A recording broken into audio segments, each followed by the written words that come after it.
Margaret Chun had worked as a housekeeper for the Sullivan family for 12 years. At 53, she'd perfected the art of making herself invisible, quietly maintaining the elegant brownstone on Beacon Hill while the world moved around her. Her hands, weathered from years of cleaning and caring, told the story of a life spent in service to others. Thomas Sullivan, the millionaire who owned the home, rarely noticed her. At 61, he'd built an empire in commercial real estate, but his wife Catherine had always managed the household staff. After Catherine passed 2 years ago, Thomas found himself alone in the big house, finally seeing the woman who'd been there all along. One Thursday evening, Margaret asked to leave an hour early. Thomas, reading in his study, glanced up from his book, of course. "Margaret, is everything all right?" She hesitated at the doorway, smoothing her gray cardigan. It's silly, really? My daughter signed me up for one of those dinner meetings. A blind date, they call it. A shy smile crossed her face. First one since my husband passed. 10 years now. Thomas felt a warmth in his chest. That's wonderful. Margaret, you deserve an evening out.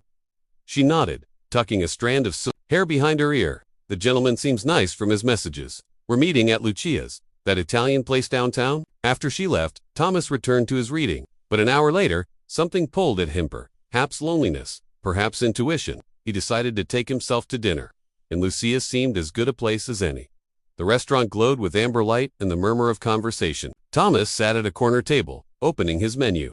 Then he saw her, Margaret, sitting alone at a table near the window, her posture straight but uncertain.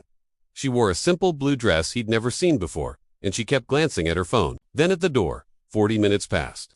Thomas watched her face change, hope gradually dimming, like a sunset. When the waiter approached her table for the third time, Thomas could hear the exchange. "Perhaps just some water," Margaret said quietly. The waiter, a young man with slicked hair and a practiced smile that didn't reach his eyes, tilted his head. "Ma'am, this table is for dining guests. If you're not ordering, ... He said he was coming," Margaret replied, her voice smaller now. "He texted that he was running late." "I see." The waiter's tone carried an edge of judgment. "Well, we have a waiting list. Perhaps you could wait at the bar." Margaret's hands trembled slightly as she reached for her purse. "I'll order something. The house salad, please."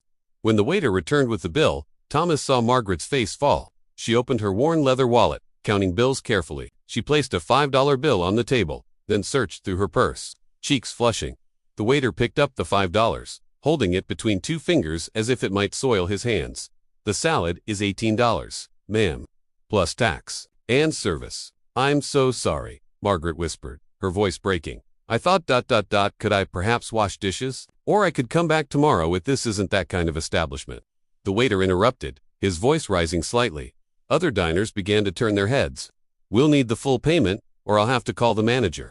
Thomas felt something crack open inside his chest, not anger, but a deep sadness at how easily dignity could be stripped away. He stood, his chair scraping softly against the floor, and walked to Margaret's table. "Margaret," he said gently. She looked up, mortification flooding her features. "Mr. Sullivan." He held up a hand, then turned to the waiter. "This lady is my guest. Please bring the check to my table, along with whatever she'd like from the menu." The waiter's demeanor shifted instantly. "Of course, sir. Right away." Tomlin pulled out a chair. "May I join you?" Margaret's eyes glistened with tears. "You don't have to do this. I'm so embarrassed." "There's nothing to be embarrassed about," Thomas said, settling into his chair. "A man stood you up. That speaks to his character, not yours." They sat in silence for a moment before Margaret spoke, her voice thick with emotion. "He seemed so kind in his messages. We talked about books and gardening. When he asked to meet, here, I looked up the menu and thought, ... I thought I'd just order something small, but then I waited so long, and I was so nervous." And she pressed her fingers to her eyes. Thomas reached across the table, not quite touching her hand, but close enough to offer comfort.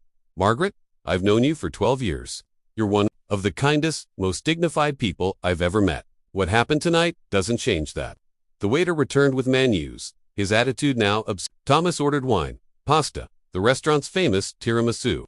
As they ate, they talked for the first time.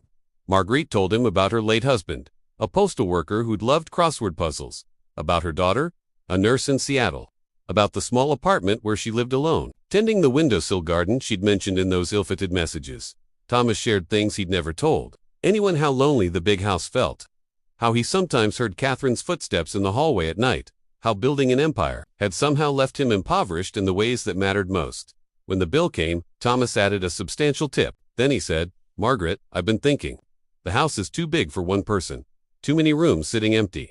Catherine always said you had a talent for organization, for making a house feel like a home. Margaret looked puzzled.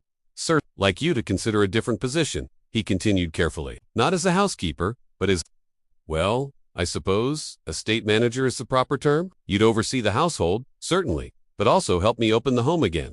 Catherine always wanted to host benefits, to have dinner parties for causes she cared about. I let all that die with her. Perhaps it's time to bring it back to life. Mr. Sullivan, I couldn't possibly. The salary would be substantial, he added, and you'd have your own suite of rooms. No more commuting across town. Time to tend a real garden, not just window boxers. Margaret sat very still, tears spilling down her cheeks now. Why? She whispered. Why would you do this? Thomas thought about it, about how Catherine had always told him to see people, really see them. Because 12 years ago, you came to work for us when your husband's medical bills were crushing you. You never complained, you never asked for anything. You made our home beautiful, and you did it with grace. Tonight, one foolish man couldn't see your worth, but I do, Margaret.